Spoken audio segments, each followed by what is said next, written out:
Hello নমস্কার বন্ধুরা, চলে এসেছি একটা নতুন ব্লগ ভিডিও নিয়ে। কেমন আছো সবাই? আমরা কিন্তু ভালো মন্দ নিয়ে বেশ ভালো আছি। তো এখানে বর্মশাই আর আমি সোফার মধ্যে বসেছিলাম, আর ও বলছিল ওকে একটা আদের কাদের সেন্ট কিনে দিতে হবে। তোমরা অনেকেই আমাকে বলেছো দিদিভাই আদের কাদেরটা কি সেন্ট। সেই আদের কাদের সেন্ট নিয়ে এখনো কিন্তু তোমাদের দাদাভাই পড়ে আছে, আর এখন সোফাতে কিন্তু বসে বসে এখন সেই গল্পই হচ্ছে। তো সেন্টটা যেহেতু অনেকটা দাম, সেই জন্য বর্মশাইকে বলছিলাম একটু কম দামি সেন্ট নেওয়া যেত না। ও বলছে না, ওর আদের কাদেরই চাই, আর আদের কাদেরের এমন ভাবে নেশা ধরেছে ও কিন্তু ওই আদের কাদের সেন্টই নেবে। টুবি চক্রবর্তী ভাই কমেন্ট করেছে, দাদা লাইভে আসে না কেন? দাদা কেন লাইভে তোমার সাথে বসে না? তো তোমাদের দাদা ভাই ক্যামেরাতে যখন ভিডিও অন করি তখন থেকেই লজ্জা পায় এবং কোনো রকম কিছু বলতে চায় না, আর যখনই ক্যামেরা বন্ধ করে দিই তারপরেই কিন্তু ও অনেক কিছু কথা বলতে শুরু করে দেয়। সেই জন্য আমি একাই লাইভ করি, একাই ভিডিও করি, আর অনেকটা কমই ও ভিডিওতে আসতে চায় কারণ ওর নাকি লজ্জা করে। তো ভাই আমার বর্মশাই একটু লজ্জা পায়, সেই জন্য অতটা মানে লাইভে আসতে চায় না, সেই জন্যই। তো চলো কথা বলতে বলতে আজকে রান্নাঘরে চলে এসেছি। কি রান্না বান্না করবো সবটা তোমাদের দেখিয়ে দিই। এখানে এখন আলু কাটা চলছে, আলু টালু কেটে নিয়ে তারপর কিন্তু রান্না বসাবো। আর এখানে আগে সবজি কেটে নিয়েছি, অল্প একটু কিছু কাটাকুটি বাকি ছিল। এখানে আদা জিরে বেটে নিয়েছি, করছি এখানে কিন্তু ঢেঁড়স আলুর তরকারি। তো রাত্রিবেলা রুটি তরকারির সাথে এই যে বন্ধুরা যে সবজিটা হচ্ছিল, রুটির সাথে যে সবজিটা হচ্ছিল সেটা হলো এই ঢেঁড়স আলুর তরকারি। তো আলুগুলো কাটা বাকি ছিল, যেহেতু ঢেঁড়স আগে কেটে নিয়েছি, তো আলুগুলো কেটে এখন ঢেঁড়সের তরকারিটা বসিয়ে দিয়েছি। তোমরা যারা যারা ঢেঁড়সের সবজি খেতে ভালোবাসো জানিও, আমার কিন্তু ঢেঁড়সের সবজি একদম ভালো লাগে না। তোমাদের দাদা ভাইও ঢেঁড়স একদম পছন্দ করে না। তো কি হবে, ঢেঁড়স কিন্তু তবুও কিন্তু খেতে তো হবেই।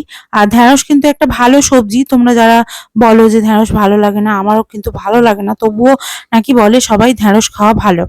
তো যাই হোক, এখানে এখন রান্নাবান্না করার পালা। কি রান্নাবান্না করছি না করছি সবটাই তোমাদের বলবো। তারপর আমি দুপুরবেলা রান্নায় চলে আসি বন্ধুরা। দুপুরবেলা কি রান্না করলাম সেগুলোও তোমাদেরকে নিশ্চয়ই দেখাবো। আর রাতে তো আমাদের রুটিই হয়, মাঝে মাঝে রাতে আবার ভাত অনেকের হয়, অনেকের রুটি হয়। তো আজকেরই কিন্তু রুটি হচ্ছিল। আর এখানে প্রেসার কুকারে আমি একটুখানি আলু চচ্চড়ি করছিলাম শ্বশুর মশাইয়ের জন্য, কারণ একদিকে ঢেঁড়সের তরকারি বসিয়েছি আর একদিকে একটু আলু চচ্চড়ির আলুও কেটে নিলাম, নিয়ে এখানে বসিয়ে দিয়েছি। প্রেসার কুকারে করে বসিয়েছি যাতে তাড়াতাড়ি হয়ে যায়। তো চলো রাত্রে রান্না বান্না তো এটাই, ঢেঁড়স আলুর তরকারি, রুটি আর আলু চচ্চড়ি, আর প্রেসার কুকারে বসিয়ে দিয়েছি মানে তাড়াতাড়ি হয়ে যাবে। আর অলরেডি রাত 11:30 বাজে, এখনো আমাদের মানে রাতের ডিনার এখনো পর্যন্ত হয়নি। তো আমাদের এরকমই দেরি হয় রাত্রিবেলা করে, মানে খাওয়া দাওয়া করতে, রান্না বান্না হতে দেরি হয় না, যেহেতু রাত করে খায় সেই জন্য রান্নাটাও একটু দেরি করে করি, যাতে গরম গরম খাবারটা আর কি খাওয়া যায়। অনেকে আমাদের কমেন্ট করেছো দিদি ভাই রাত্রিবেলা একটু তাড়াতাড়ি খাওয়া দাওয়া করবে, চেষ্টা করি কিন্তু হয়ে ওঠে না। রাতের রান্না বান্না পালা শেষ করে এখন কিন্তু দুপুরে কালকে কি রান্না হবে সেটা নিয়েই বলি বন্ধুরা। তো দুপুরে কালকে চিকেন হবে। তো যেহেতু আজকে ছিল শনিবার, কালকে আগামী কালকে হবে রবিবার। তো রবিবার দিনে চিকেন আনা হয়েছিল, চিকেন অনেকটা পরিমাণে আনা হয়েছিল। তো অনেকটা চিকেন যেহেতু পরিষ্কার করে ভালো করে ধুয়ে মুছে নিলাম, নিয়ে এই যে বন্ধুরা দেখো কতটা চিকেন আনা হয়েছে, তার সাথে পা গিলাম এটা সবকিছু ছিল। এবার অনেকে আবার এগুলোতে ভক্তি করে খেতে নাও পারে, কিন্তু আমাদের বাড়িতে এগুলো ভালো রান্না হয়। আর মাংসের থেকে পা গিলা মেটা এগুলো ভালো খায় সবাই। তো এই যে পেঁয়াজ কাঁচা লঙ্কা টমেটো সব 3টে জায়গায় ভাগ করে নেওয়া হয়েছে। এখানে মাংসের আলু ভাজা হচ্ছে।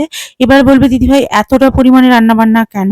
কারণ আজকে বাড়িতে গেস্ট আসবে, তার সাথে সাথে দোকানেও ভাত যাবে, তো সেই জন্য। আর মাংসের আলুগুলো একটু লাল লাল করে ভেজে নিলে দেখবে তরকারিতে খেতেও ভালো লাগে। তো এই তো তোমাদের সাথে গল্প করতে করতে আমার কিন্তু রান্না বান্না চলে, আর এভাবেই কিন্তু রোজই রান্না বান্না শেয়ার করি, আর তার সাথে তোমাদের সাথে গল্প।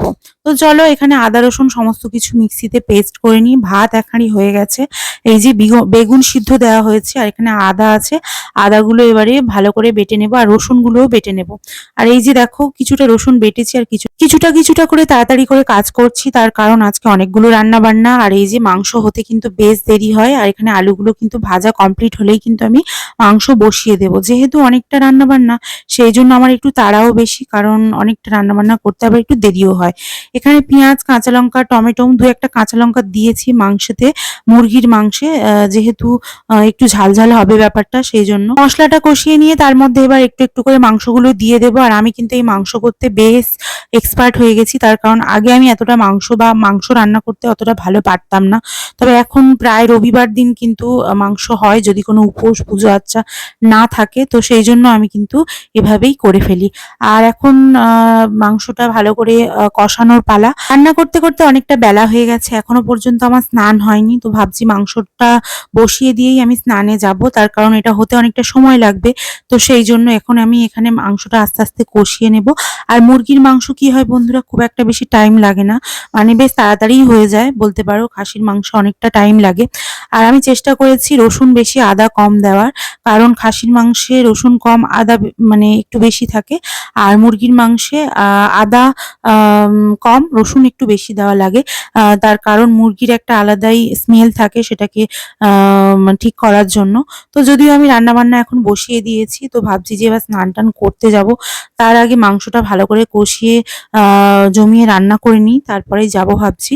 আর এখানে ভিডিওটা যেহেতু ধরে দেওয়ার কেউ নেই, তো আমার কখনো ঝাপসা কখনো বা আবার পরিষ্কার হয়েছে, তোমরা প্লিজ নেভার মাইন্ড। আর এখানে মানে ফোনটা রেখে আমি একটু মাংসটা নাড়াচাড়া করছিলাম।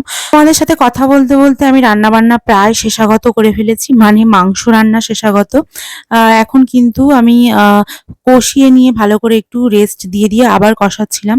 এখন এবার আদা বাটাটা দিয়ে দেবো, কারণ রসুন বাটা আগে দিয়েই কষিয়ে নিয়েছি, এখন আদা বাটাটা দিয়ে মাংসটা করার পালা। আর আমার যা ওখানে কি করছিল ঠিক মনে নেই।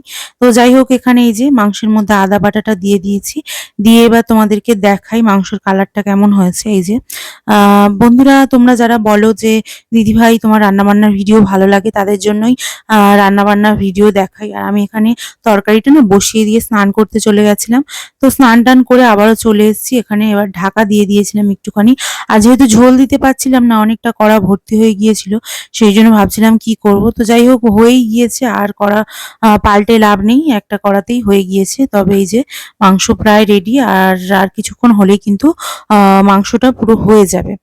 তো চলো আজকের এই যে রান্না বান্নার পালা শেষ করে দেব, কারণ অনেকটা মাংস একটু সময় লেগেছে, আর ভালো করে করার জন্য যে কোনো জিনিস একটু সময় লাগে, তাড়াহুড়ো করলে কোনো তরকারিই ভালো হয় না। সেটা হয়তো তোমরা যারা রান্নাবান্না করো বা তোমরা ভালো বলতে পারবে, যারা রান্নাবান্না করো, যে তাড়াতাড়ির দিনে কখনোই কোনো কাজ বা রান্নাবান্না ভালো হয় না। একটু ধৈর্য ধরে ভালোভাবে করলে কিন্তু ভালো হয়। তো চলো, মাংস তরকারি তো রেডি, এবার স্যালাড করে নিই বসে বসে একটুখানি টেবিলে। তো রান্নাবান্না যেহেতু শেষ করে ফেলেছি, এবারে তো এখন বাজে দুপুর 2টো 2:30 বেজে গেছে, আমি অলরেডি লাঞ্চে লেট করে ফেলেছি। তো আজকে তোমরা অনেকেই বলো কী কী খাচ্ছ না খাচ্ছ, সকালের ব্রেকফাস্টটা নিশ্চয়ই তোমাদেরকে আস্তে আস্তে সব কিছু শেয়ার করবো। সকালবেলাটা এতটাই সংসারের কাজের তাড়া থাকে যে আমি ভিডিও করতে পারি না, একদমই করতে পারি না। কিন্তু ব্লগ ভিডিও বানানোর একটাই উদ্দেশ্য, যে তোমরাও যাতে একটু ডায়েটে থাকো, এবং তার সাথে সাথে আমার সাথে যারা ওয়ার্কআউট করতে চাইছো, যারা বলছো যে দিদিভাই তোমাকে দেখে দেখে ওয়ার্কআউট করছি বা ডায়েট কন্ট্রোল করছি, তো একটু হলেও আমি মনে করি যে মানুষের সুস্থতা কামনা করা, এবং আমাকে দেখে যদি কেউ মানে সুস্থ থাকতে চায়, তো তার জন্য আমি নিজেকে উপরওয়ালার কাছে অনেক অনেক থ্যাঙ্কফুল মনে করবো, এবং তাদের কাছেও। তো লাঞ্চ নিয়ে চলে এসেছি, আজকে লাঞ্চ করবো। অনেকটাই দেরি হয়ে গেছে, আমি কিন্তু লাঞ্চের টাইম পেরিয়ে ফেলেছি। তো আজকে রবিবার, সানডে, তো আজকে দুপুরে আছে চিকেন বন্ধুরা। তো তোমরা জিজ্ঞেস করছিলে রাতে কি খাওয়া উচিত, রাতে রুটি খাবে, কোনো অসুবিধা নেই, রাতে 2টো রুটি খাবে, তবে রুটিটা আটার হবে, ময়দার নয়। আমাদের বাড়িতে কিছু কিছু সময় আমার বাড়িতে হয় কি, ময়দা দিয়ে আর আটা দিয়ে পাইল করে রুটি করে, তো সেই রুটিগুলো খাওয়া একদমই ঠিক নয়। যদি পারো ব্রাউন ব্রেড খাবে, তার সাথে সাথে যদি তোমরা মনে করো না রাত্রে শ্যামা চালের খিচুড়ি করে খাবে, বা ওটস বানিয়ে খাবে, বা রুটি খাবে, কোনো অসুবিধা নেই, তবে রুটিটা যেন আটার হয়। এখন নানান ধরনের হাতে ভাঙানো আটা তো আর অতটা পাওয়া যায় না। তো যাই হোক বন্ধুরা, আজকে আমি লাঞ্চে বসবো। 2টো শশা ছাড়িয়ে নিয়েছি, শশা দুটোকে কাটবো, ছুরিয়ে আনা হয়নি তো, যদিও যাই হোক। তো বাড়ির সবার অলরেডি খাওয়া হয়ে গেছে, আমি একটু লেট করে ফেলেছি বললাম। তো এই যে ভাত নিয়েছি, অনেকে বলো মানে ব্রাউন রাইস খেতে, কিন্তু বাড়িতে নর্মালি আর হয়ে ওঠে না আমার দ্বারা। তো পরিমাণটা সবসময় ঠিক রাখলে আমি মনে করি যে সব কিছু সম্ভব হয়ে যাবে। তো এখানে 2খানা শশা নিয়েছি, আর নিয়েছি আমি ভাত। আর আছে আজকে ভাতের মধ্যে, দুপুরবেলা রান্না করেছিলাম চিকেন, কিন্তু আরও ভাজাভুজি হয়েছিল, সেগুলো আমি অ্যাভয়েড করি। বাড়িতে করা রান্নাই খাই, আর ভাজাভুজিগুলোকে অ্যাভয়েড করে দিই পুরো। তো এখানে চিকেন আছে, তো আমি 2 পিস চিকেন নেবো এর মধ্যে।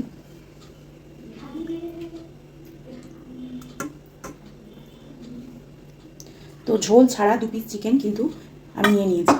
তোমরা কিন্তু ঝোলটাকে অ্যাভয়েড করবে এবং তোমরা যদি পারো কম তেলে আলাদা করেও করতে পারো, তার সাথে একটা সবজি রাখতে পারো, তারপরে তোমরা তার সাথে ডাল রাখতে পারো। আমি ডালটা খাবো না বললাম কারণ আমার ডালে কিছুদিন হলো একটু প্রবলেম হচ্ছে, তো সেই জন্য। চলো আজকের লাঞ্চ হলো এই যে এই ভাত, 2 পিস চিকেন, আর এর সাথে আছে 2খানা শশা।